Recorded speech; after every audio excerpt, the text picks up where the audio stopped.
more surviving, time to be thriving. Let's keep it simple, I'm done with trying. It's all aligning, oh, I can see it now. No more distractions, I'm done reacting. Cause life is short and that's all that happens if you don't show up and claim your power.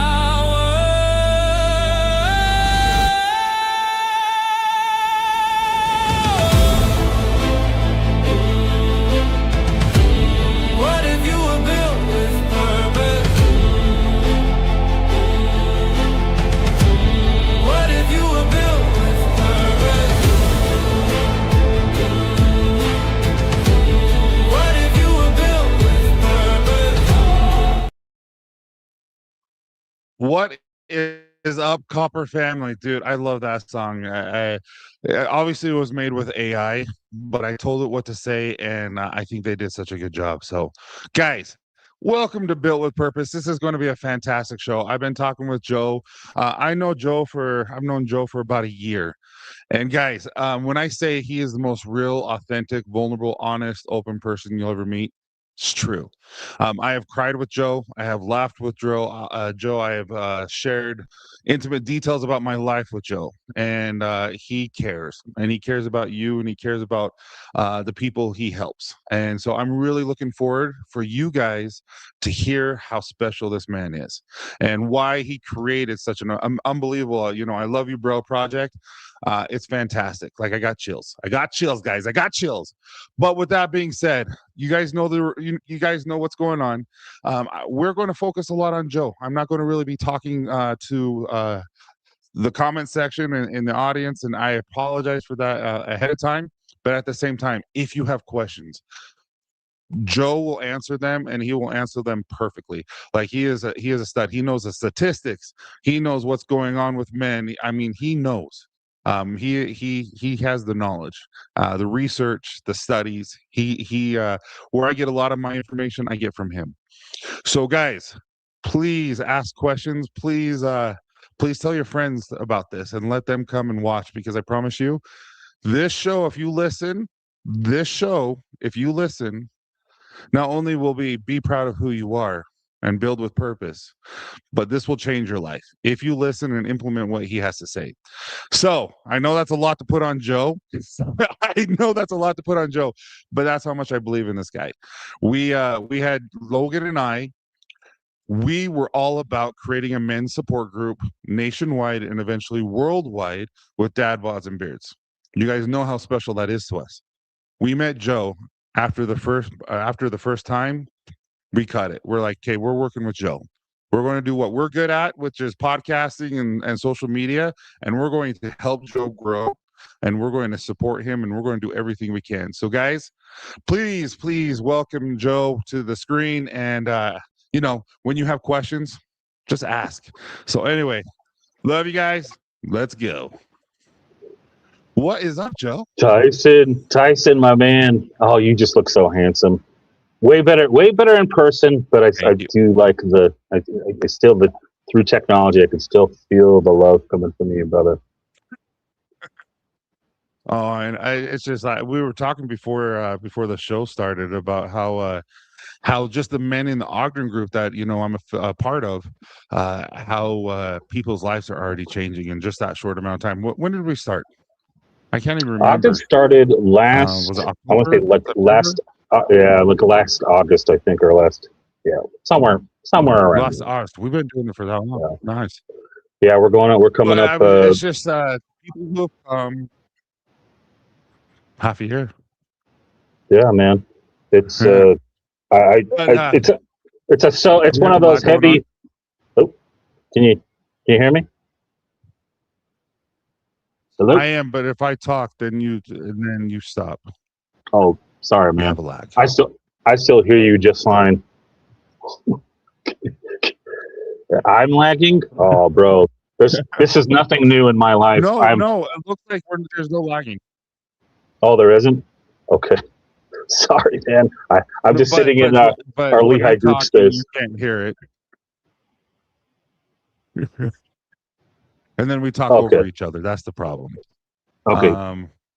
Let me try moving, bro. Let me try moving. Let me try moving.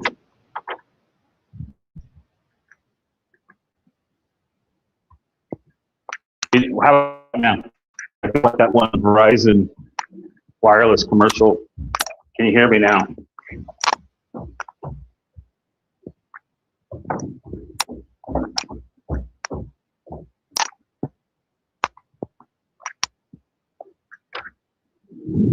Tyson, can you hear me? All right. Can you hear me? That was weird. My computer completely cut off. Can you hear me?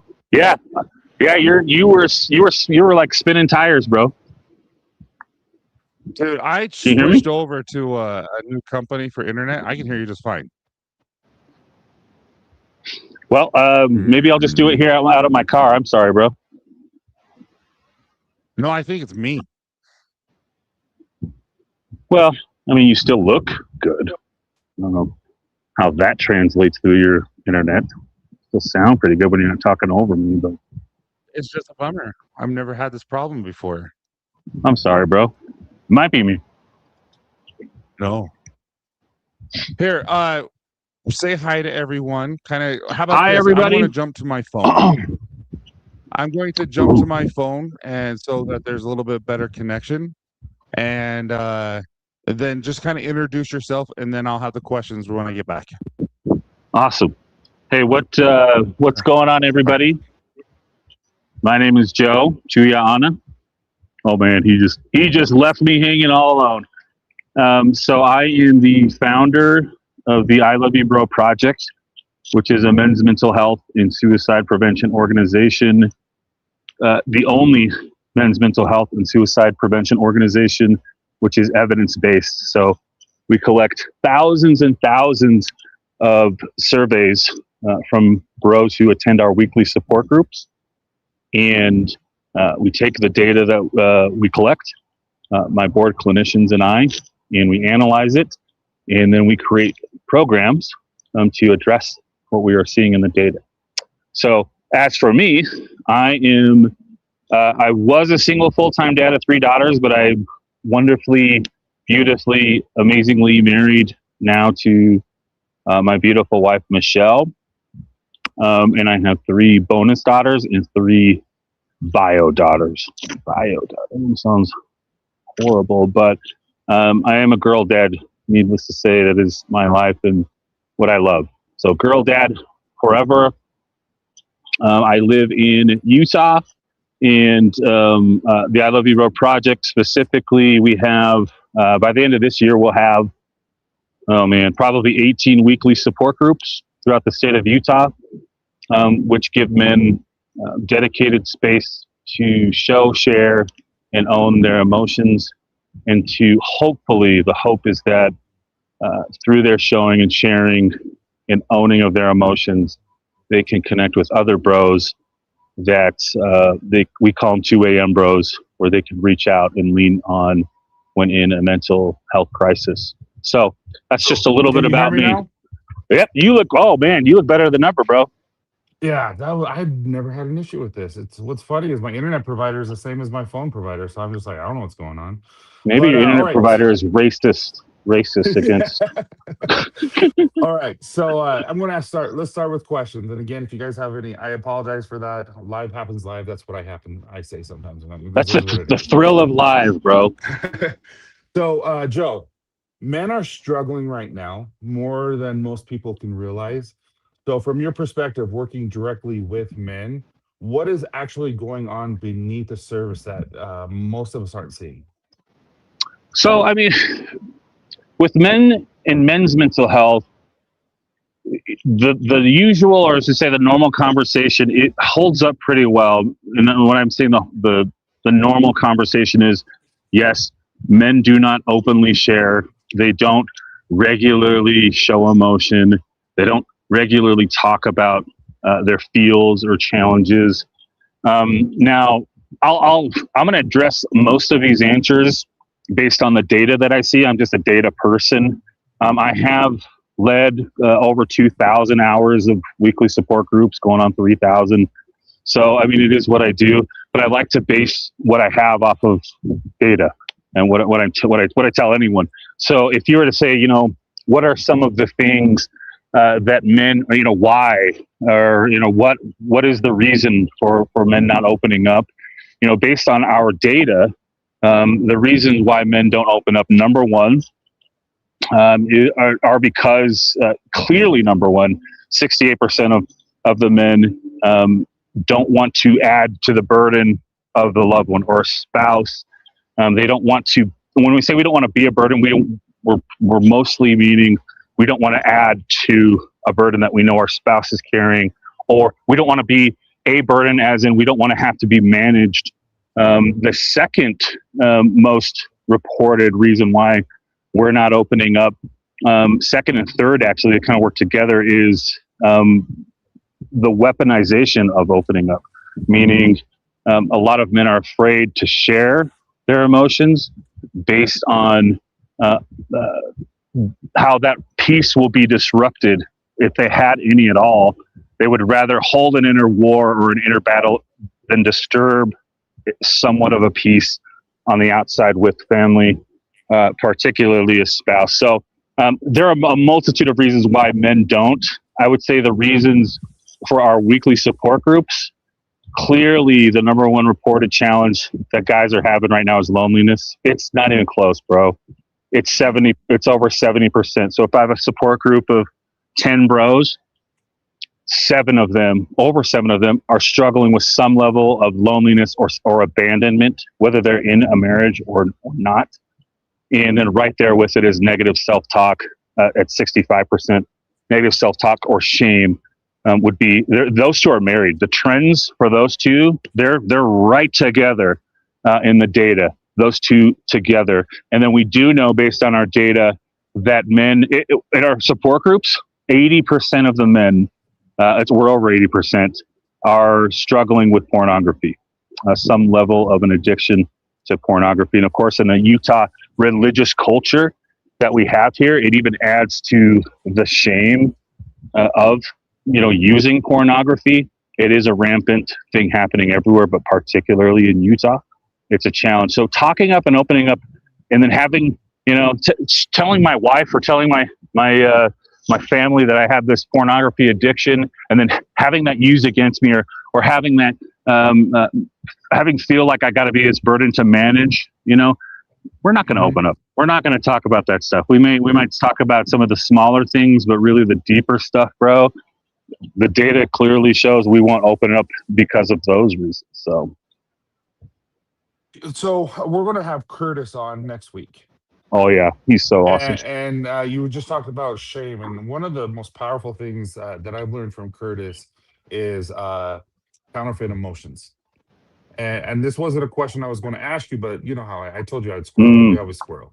And when it comes to shaming compared to guilt, you're talking about how we don't want to open up to our spouses, our friends, the truth, because we have shame. Can you kind of explain to everyone what your thoughts are? And again, we'll have Curtis on to maybe go deeper, but can you kind of tell everyone why we have the shame instead of guilt, and why we do that? Yeah, and that's a good question. I think it's one thing when you have Curtis on. Curtis, as an emotionologist, Curtis will. He's amazing. He'll dive into, you know, kind of the feeling behind those emotions. From my standpoint, in being, you know, boots on the ground, you know, with men in their shame, so to speak. The difference clear on paper is, you know, we know guilt is a good thing that we all need when we do something wrong. Guilt inspires growth, whereas the shame is, you know, that is attachment to your worth. You know, not having, you know, say we're using pornography as an example, but viewing pornography and then knowing, okay, well, since I watched this, now the value of my life is depreciated because I did this thing. So the big thing between guilt and you know, shame for me, for I love you, bro, when we have guys come in, I'll tell you, brother, just observationally, I could say most of our guys who are suffering from some level of suicide ideation, or thoughts of death, thoughts of suicide, whether they have a plan or not.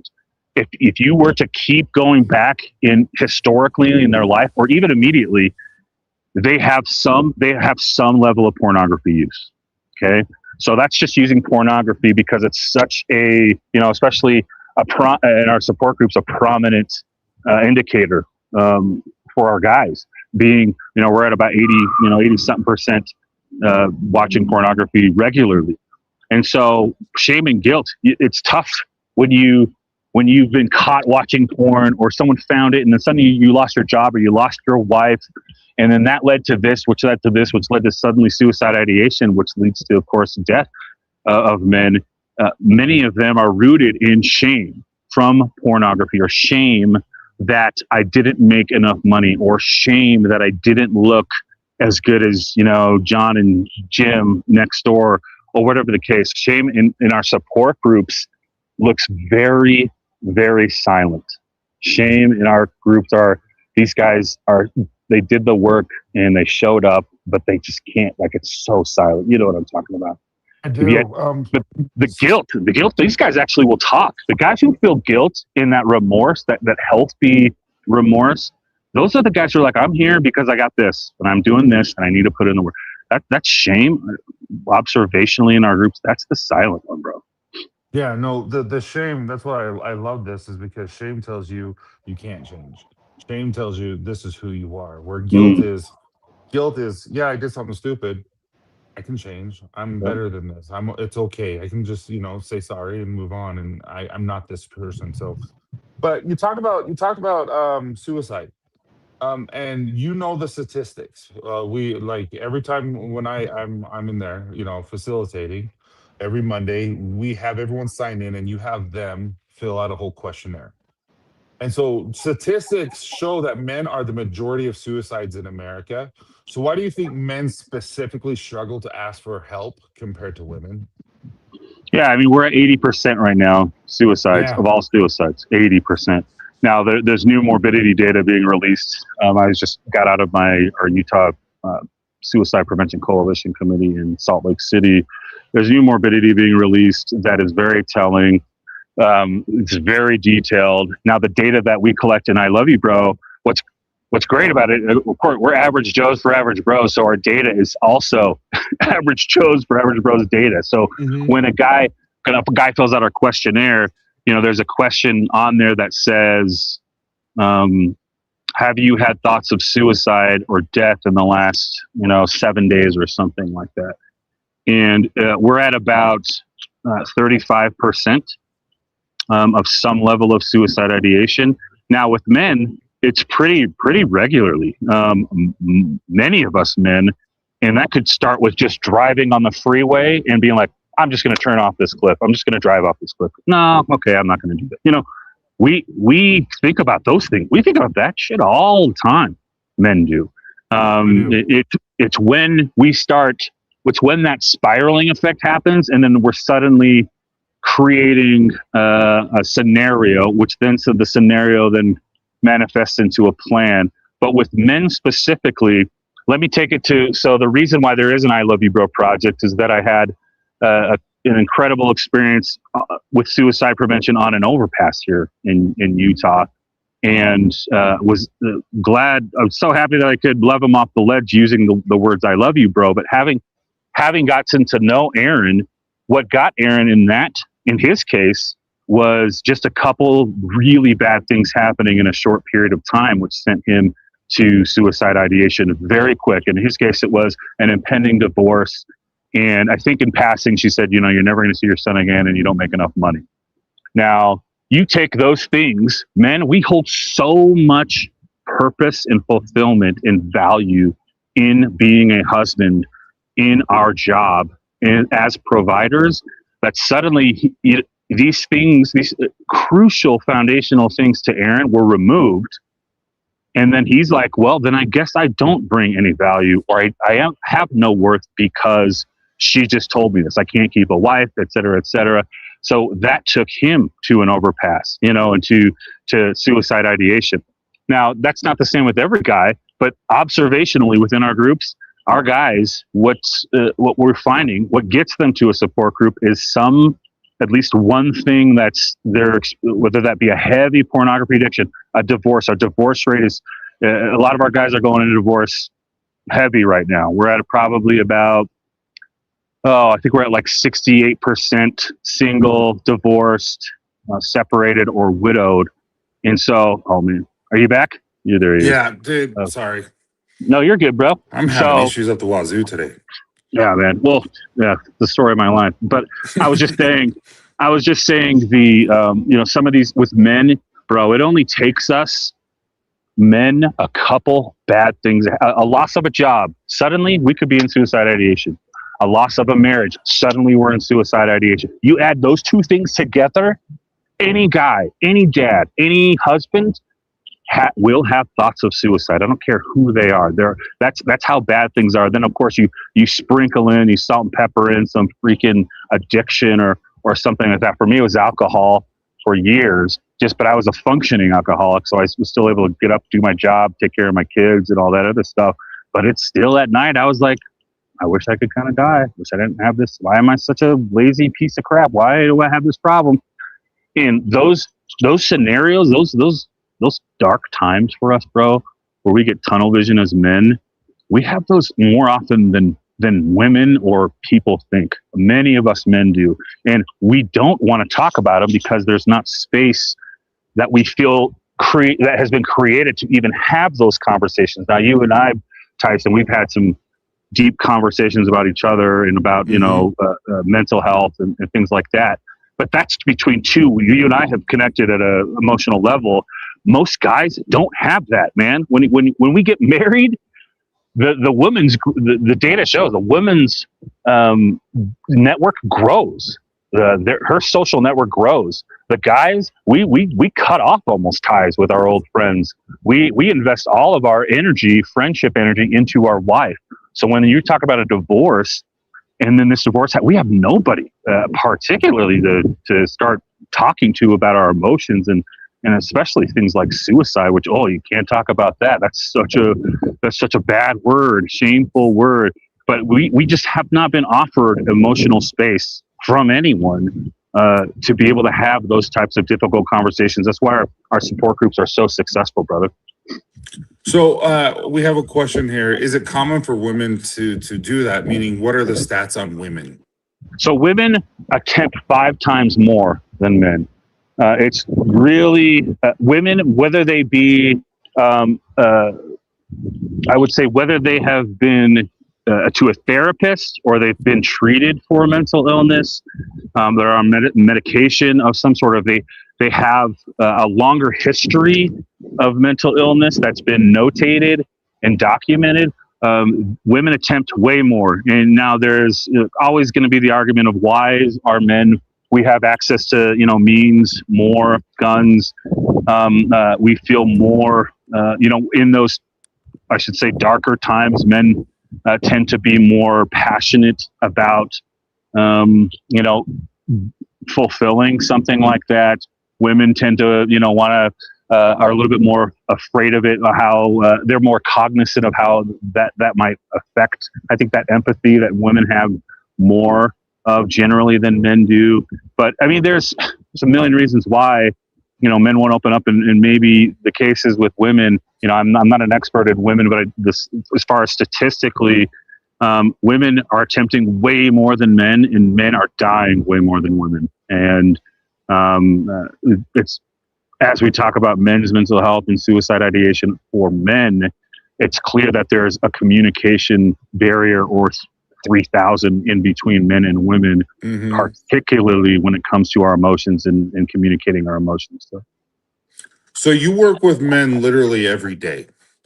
You know what I mean? That's just who you are. And I think it's so admirable. So, but besides the addiction of pornography, what are some of the common things that you see when men, I mean, I've had a gentleman there for the past month that hasn't said anything yet.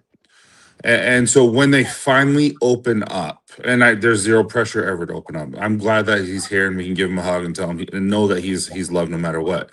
But when they finally open up, what are some of the other common things that they're dealing with that you see?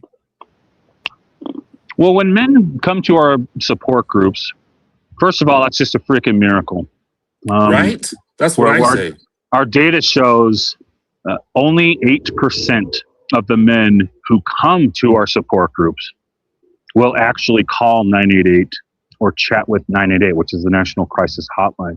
So what we know is this is data coming from men who are actually trying to get help by their attendance to a support group. And these are the same guys saying, I am not willing to call or text 988 when I'm in a mental health crisis or I'm feeling suicide ideation.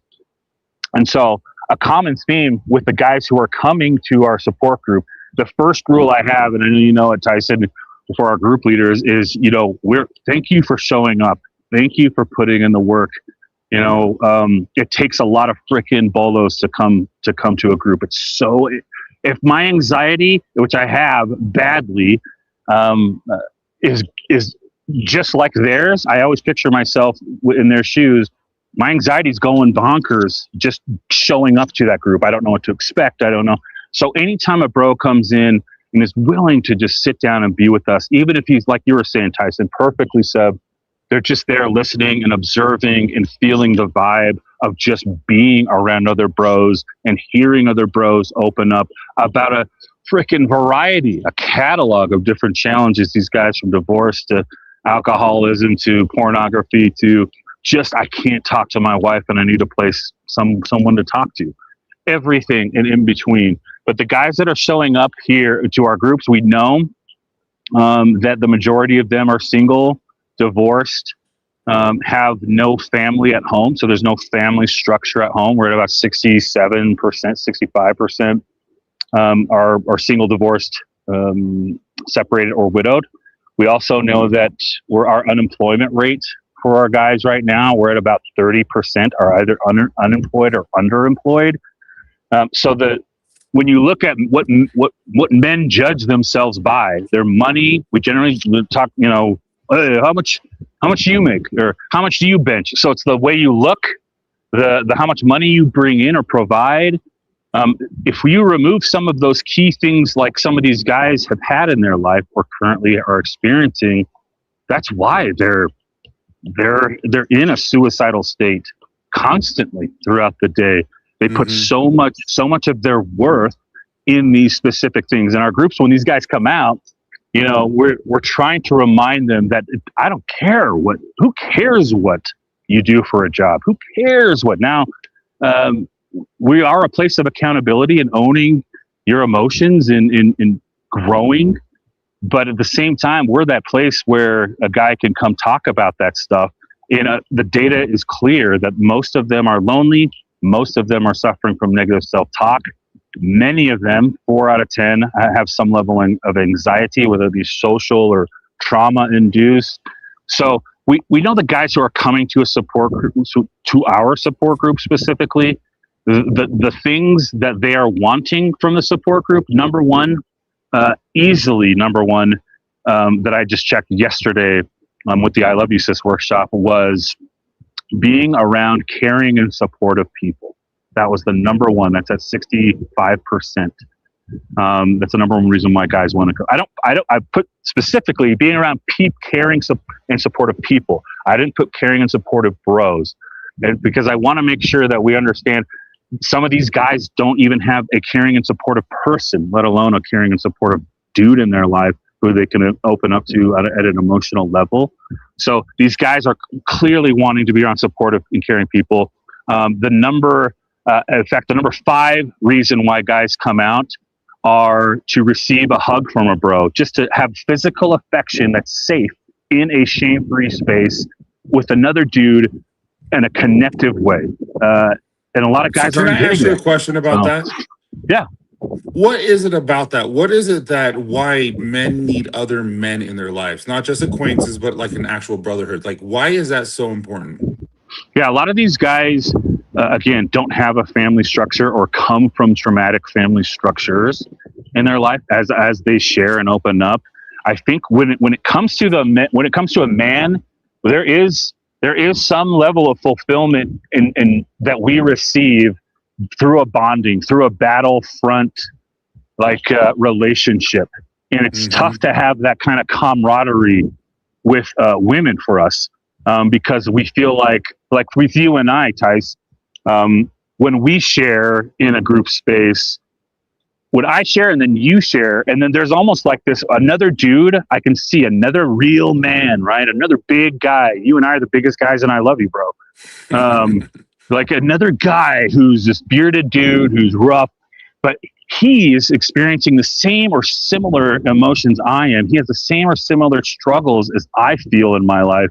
Then there's like this battle soldier strengthening, like forged through fire experience that we go through. And I think men, as particularly boys, when they don't have that at a young age, you can see that when they're adults. We see it all the time in our groups. These guys are just, they don't have anything like that. They've never had a positive male role model in their life, let alone one that will actually share with them and talk about their freaking struggles and emotions, bro. So what you and I talked about this before, and I don't know what we should share and what we can't share and what we can share, but I'll let you take charge of this question. I have seen, just in the little amount I have been a part of I Love You Bro in Ogden, huge changes in men's lives. And I can see light in their aura. I can see light in their life. I can see them going out on dates that they haven't gone on dates before. We just went to a friggin' hockey game, and a couple of those guys wouldn't even leave their house at one point. And it's just so cool. So what do you see that regularly starts to happen in men when they generally, they're around a group of people that really care about them? Yeah, I think, with our groups, I think there's a process. I think that first process is that they're all crucial to get to that point where you're to those examples.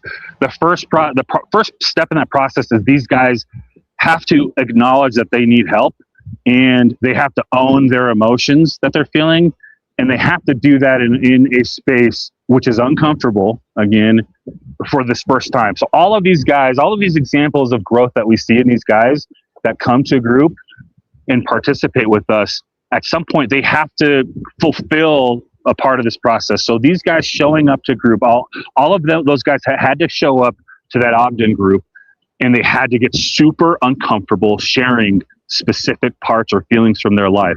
Those things right there, once they get past that, dude, it's almost like the sky's the limit. Once a guy can show up to a place like that and start sharing, anything from there is possible. An example is we have a bro here in our Lehigh group, which is going to start here in about an hour. We had a guy who came. It took him about 4 weeks before he would even say anything. Super quiet. And when he does say something, it's very quiet. And here at our Lehigh group, we're averaging like 20 guys a week. So it gets a little overwhelming. We can't hear. But this guy we've noticed that his voice has got a little louder every week. He shares a little bit more every week. And it went from this guy barely being able to show up to this group because he wanted to die by suicide. He was barely able to show up. Now this guy is sharing his poetry at open mics. Oh, how cool is that? This is the guy that wouldn't talk about anything. This is a guy that, especially his emotions, he's got this beautiful poetry he starts sharing. He shares all the time. We have many guys in I Love You Bro, that's their creative outlet, or they express their emotions and regulate their emotions through poetry. He's one of them, where he starts talking through his poetry. He starts sharing, reading from his phone, this poetry. And then suddenly this guy's doing open mic, in a month. In like a couple of months, this guy has gone. It's not, he still struggles. And that's the idea. Is you're still going to struggle, bro. With I Love You Bro, you have a consistent weekly space to talk about some of these things, but also that you will go to dark places forever. We all will. We're all going to get to those spaces. But I Love You Bro teaches us that we don't have to go to those spaces alone. We don't have to be in those spaces alone. We certainly don't have to pitch a freaking tent there and live there. You know what I'm saying? You know what's really cool? So on Friday, I have a Copper John that's called I don't even, From Stubble to Style, and it's let's have a conversation. I talk with everyone. I come with questions to ask people. I come with all that, but the very first thing that I do is what's your win of the week. And one thing that I've noticed is they're ready for it. The everyone, these guys are my friends that are here today. Yeah. And then also and the guys who are in I Love You Bro. The guys who are in Love You Bro on Monday, they have been thinking all day and all week, what is my win? And Joe, you probably, I don't know if I should tell you this or not, but we have a win at the very beginning, and now Ben came up with an idea of, hey, we're going to have a win after. So at 8:50, when we close at 9, at 8:50, we all go around the room again and do another win. Bro, I love that, man. No, I think that's, sorry, I'm trying to get more lighting here. No, I appreciate you.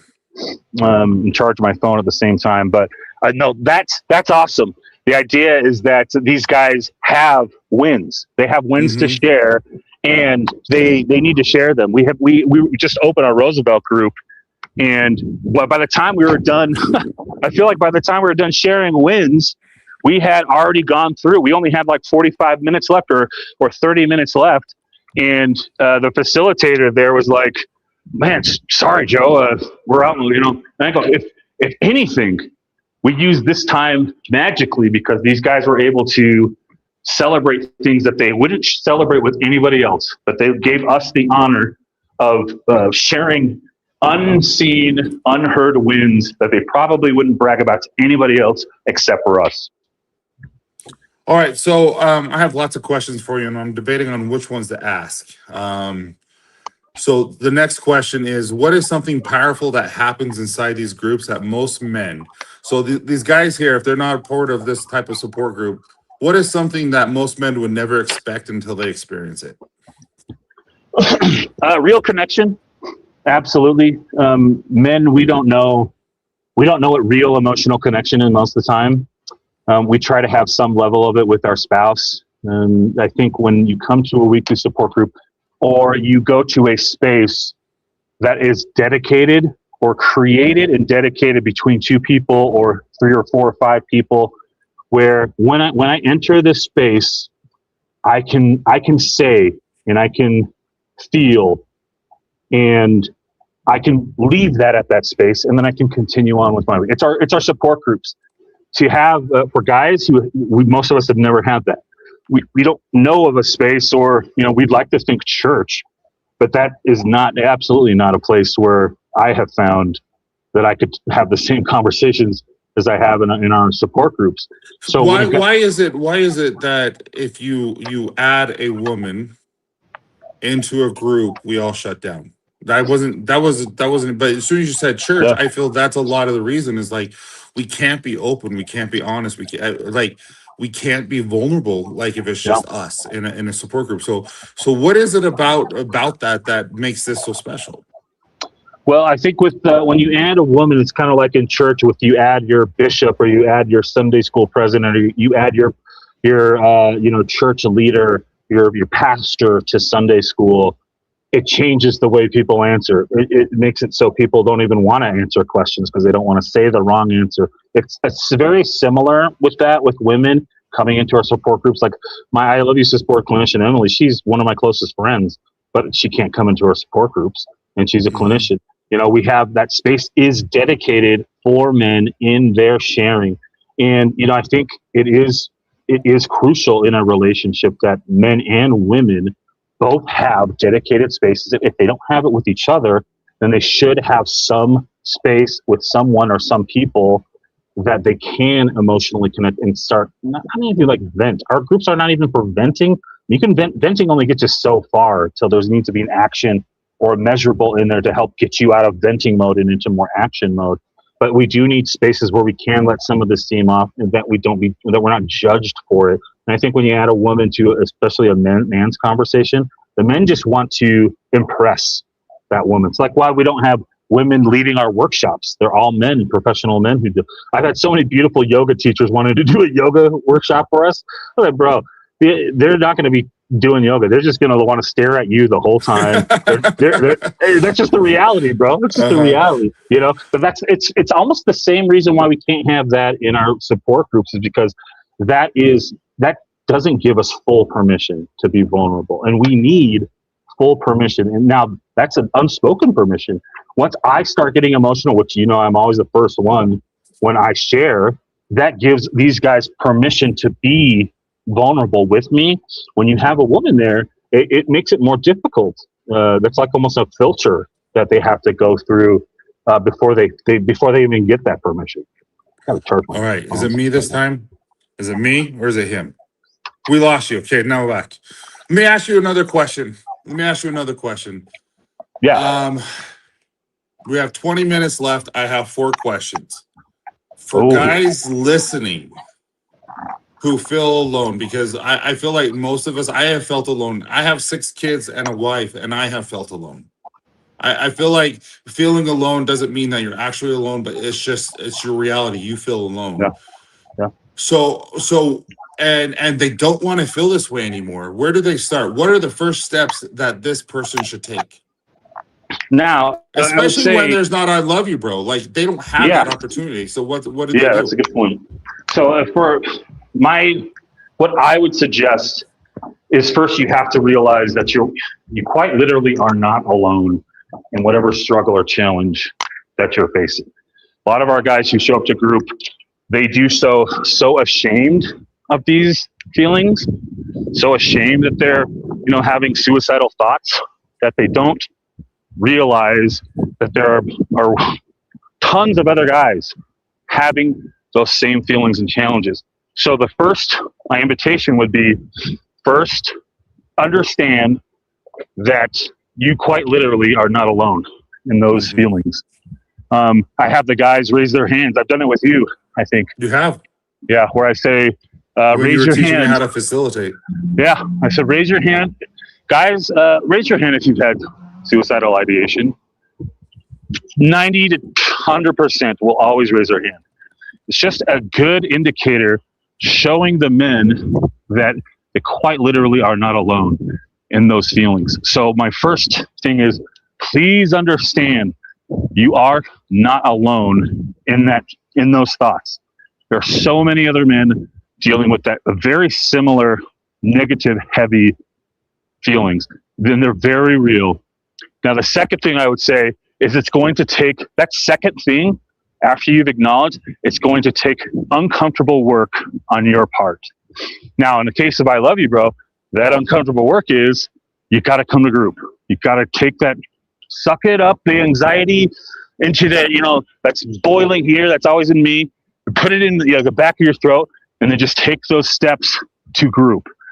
If there isn't a support group around you, and you don't have any trusted connections, that work still needs to be done. It's still, okay, I'm going to put this anxiety up here behind my throat. I could still have it, but I could still have to take these uncomfortable steps. And if that is reaching out to your closest friend, if it's your sibling, many of us have adult kids that we lean into. I have a couple of them that know everything about me, that thank you, Jesus, they're there. Because not to say I would have died, but I potentially could have. And it took me some uncomfortable feels and a process of showing up to them for me, it's drinking, to stop drinking. So it's going to take a second uncomfortable thing to actually go and reach out to somebody. It's necessary and needed. If you're feeling this way, it's totally normal. Okay. We know a lot of guys are experiencing it. Second thing is, we got to get uncomfortable, and we're going to go talk to somebody about it. Go sit with somebody about it.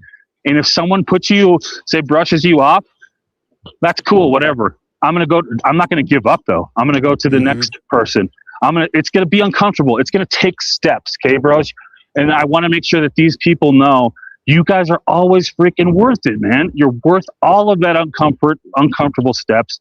You need to take them, that you need to experience them. And then you will find someone who you will connect with. You will find a 2 a.m. bro that you'll be able to lean into a little bit more. And that community, that space that you've created with them will start growing, and little by little, little becomes a lot. Then you start putting a little bit more work into it.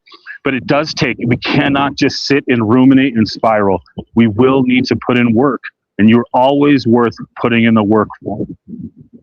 So, Miles, there's a gentleman in here. We got lots of questions, but I've been asking without saying their name. But Miles, he loves what you're saying. He says, how often do you see guys come to the support group and not even realize they needed the support? Like, it's an eye-opener for them.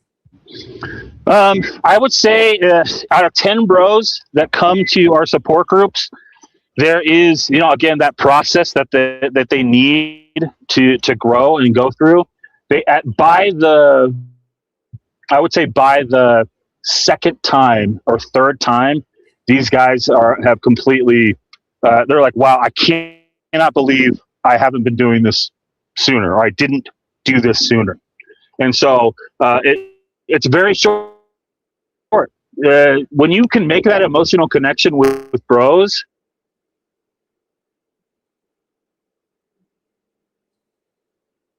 you're okay, now we can hear you. But we all need it. Like, we all. Can you hear me? Yes, now we can. You're a little muffled, but we can hear you just fine. Sorry. Gotcha. Sorry. So, anyway, but yes, it doesn't take long for these guys to realize that this was not the only missing part, but a part that they could have had this whole time. And it was right there. For I Love You, Bro, we just happened to facilitate these spaces, but these spaces can be created everywhere. We shouldn't need support groups like we have them. These spaces, our homes should be support groups. Our relationship with our spouses should be support groups. They're all unique and they're all needed. If you don't have that and you don't have access to a support group like I Love You, Bro, it will be on you to create some of that emotional space for yourself by being freaking vulnerable and being super uncomfortable. The process cannot be complete without it. We need to get uncomfortable with ourselves and suck up with the bros listening, and me included. Suck up our pride a little bit. Know that people won't freaking leave our lives when we open up. They won't think about us differently. If they do think about us differently, it's generally they love us more. Trust me. This is what I do. So we can create our own emotional spaces for ourselves. We don't have to wait for it to come to us. Yeah, the thing you said something previously. It's like you need to be vulnerable. It's scary to keep open yourself up, but the more people come in, the more they absolutely just love it. Like I told Logan, I'm like, it's weird that our podcast now is therapy to me, and I'm like, yeah, I know 1 million people plus are listening to it on a monthly basis, but at the same point, it's still therapy to me because we're honest, we're open, and it shows people inside, not just my mind and Logan's mind, but like a typical guy, what we're going through. We have family, we have some disorders in our lives, some mental disorders and some mental illnesses. And I think when people realize that they're not alone, when guys are like, dude, more people are going through this than just me. I think that creates it's like, dude, I love you. Like, thank you so much for telling me, because then next thing you know, there's a bond that wasn't there before. It's something that when people are going through hardships together, it binds them together. Yes. That's what I'm saying. Like that camaraderie where I went through fire with this guy, and with you, Tyson, and you and Logan, the platform you guys have created emotional space while still not losing your identity. Our mental health is not our identity. That it doesn't define who we freaking are. You guys are still able to have space and hold space for others via your podcast, and your listeners can feel that, and they can see, Tyson and Logan, they're good-looking, strong men, but they can still be vulnerable. You could still cry. We have so many guys, bros. We have so many guys who have never flexed that muscle of crying. And let me tell you, if you never cry, I cry at least twice a day. I do. And sometimes, a lot of times they're happy tears. Sometimes they're miserable tears. They're sad ones. But I'm so thankful that I have that muscle to actually freaking cry. So if you can, it's such a great release, such a great regulator. Can I tell you something about that? So, Yeah. So Brock, everyone knows Brock because he was my first guest Yeah. here. So Brock invited me to a mastermind event over by Twilla.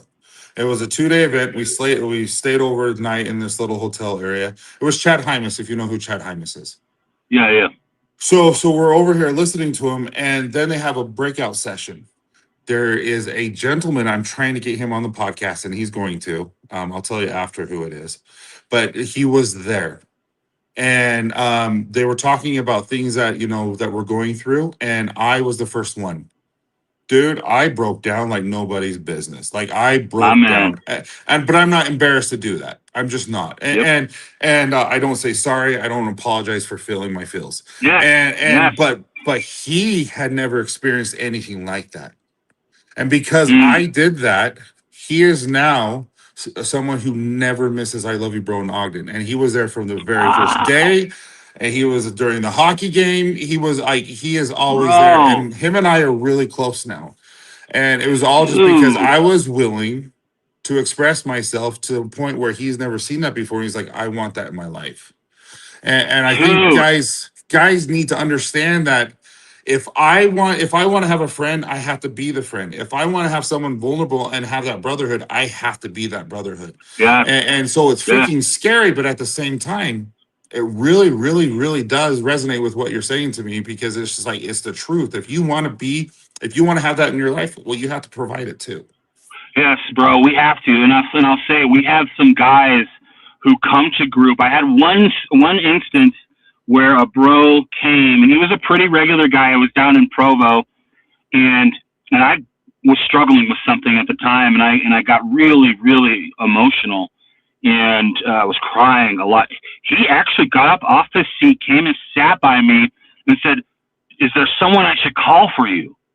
He was so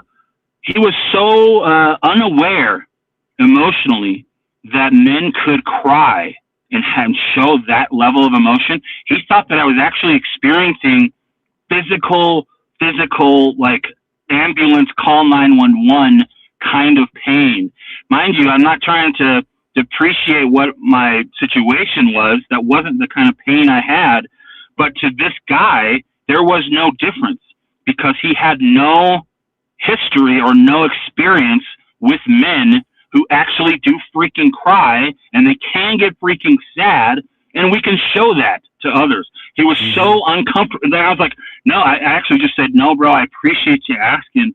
I'm just really in my feels right now, and I really appreciate you guys listening and being here with me. He was like, and afterwards he's like, dude, I've never had that happen before. So yeah, there are so many of us out there, men, who don't know or experiencing or that vulnerability. It comes to us in different, sharper ways inside. But I'll tell you, if you can, start tonight, owning some of that. Those, like I let them fly, man. And I'm that first guy who will be like, don't you dare freaking apologize for those tears, man, because my heart is on fire and my eyeballs are just sweating, bro. And so you have permission to cry. And in fact, it will help you so much. God gave us tear ducts for a reason. So I love to use them. And if Jesus wept, then you bet your ass I'm gonna weep too, bro. And so for me it helps me regulate myself. Now it doesn't solve everything. And our support groups, they don't solve everything. They're just supplemental to the care. You should have multiple outlets of care for yourself, self-care, self-love, that you can do. I know Tyson, you've got many of them. Tyson invests a lot of his time for his own mental health, between therapy, talk therapy, and other things that he's talked about on his show, and even above and beyond that we probably, he may not share. But it requires us, bro. It requires us to put in a lot of work. We cannot ask for miracles in our life if we're not freaking willing to put in the work for it, man. Miracles happen when we put in the work. How many times have you seen it, bro, where these guys are like, I got a job, and you're like, we're just celebrating. And someone who just came for the first time that night doesn't realize that this bro had been coming to group for the last 4 months, unemployed, talking about how many resumes, how many interviews. He's been putting in work. And I look at this guy, and we're just so happy for him.